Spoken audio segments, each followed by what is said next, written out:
জীবনে যা করছি ভুল, এখন থেকেই তওবা করি, তওবা করে আল্লাহর কাছে ক্ষমা চাই। আল্লাহ পাক এত দয়ালু, এত মেহেরবান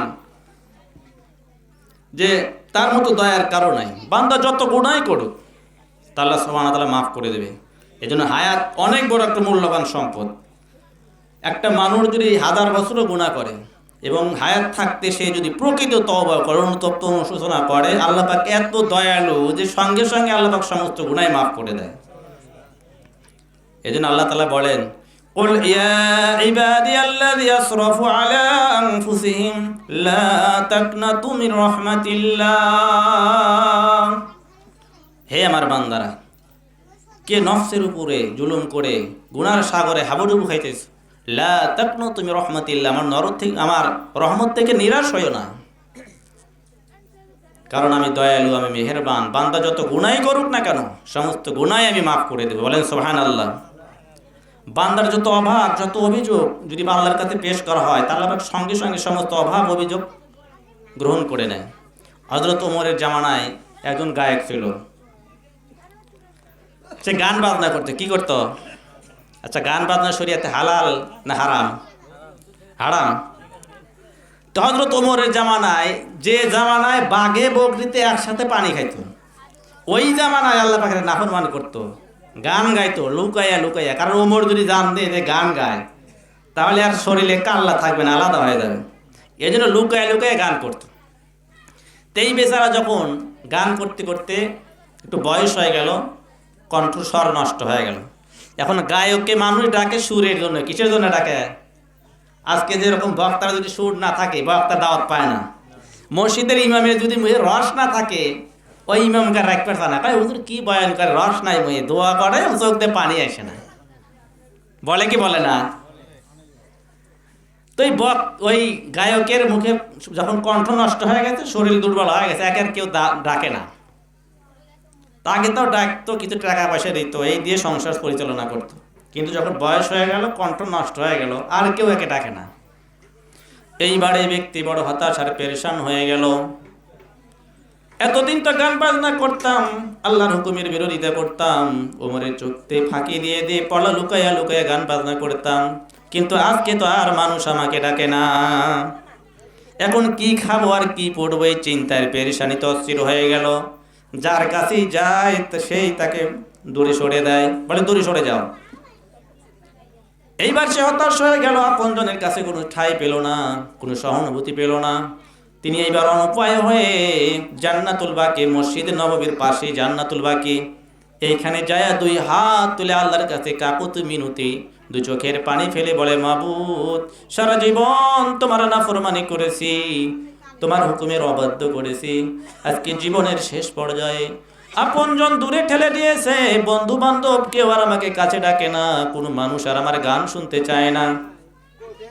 মাবুদ, সারা জীবন আমি তোমার অপরাধ করলাম, কিন্তু আজকে জীবনের শেষ মুহূর্তে বড় হতাশ আর পেরেশান নিয়ে বড় অসহায় হয়ে তোমার দরবারে দুইখানা হাত তুলেছি। মাবুদ, দয়া করে তুমি আমার ডাকে সাড়া দাও। আল্লাহ সুবহানাহু ওয়া তাআলা বলেন, ক্বালা রাব্বুকুম উদউনি আস্তাজিব লাকুম। বান্দা যখন আল্লাহকে ডাকে, সঙ্গে সঙ্গে আল্লাহ পাক বান্দার ডাকে সাড়া দেয়। বলেন সুবহানাল্লাহ।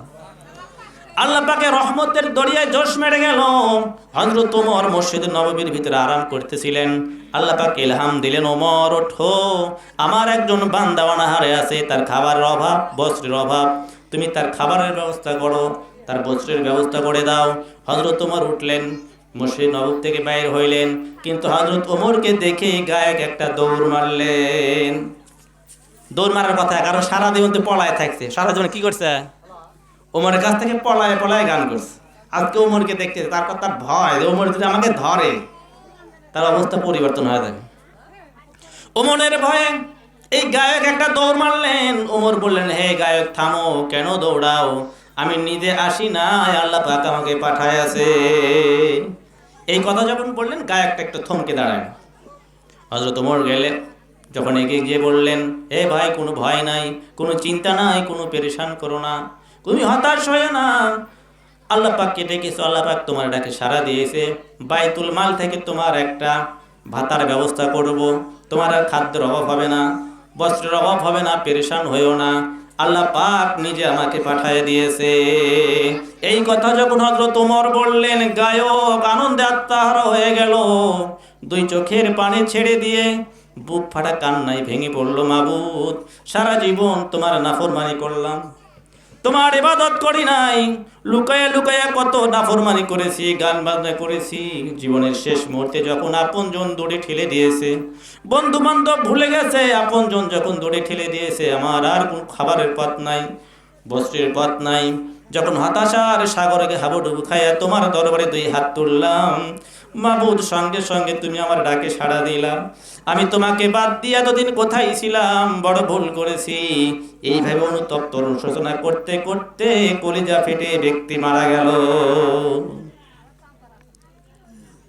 আল্লাহ পাকের দয়াটা এইরকম, বান্দা যত গুনাহ করুক, আল্লাহর কাছে চাইলেই আল্লাহ পাক তার ডাকে সাড়া দেয়। কিন্তু আমরা তো আল্লাহ পাককে ডাকতে জানি না। ডাকতে জানি?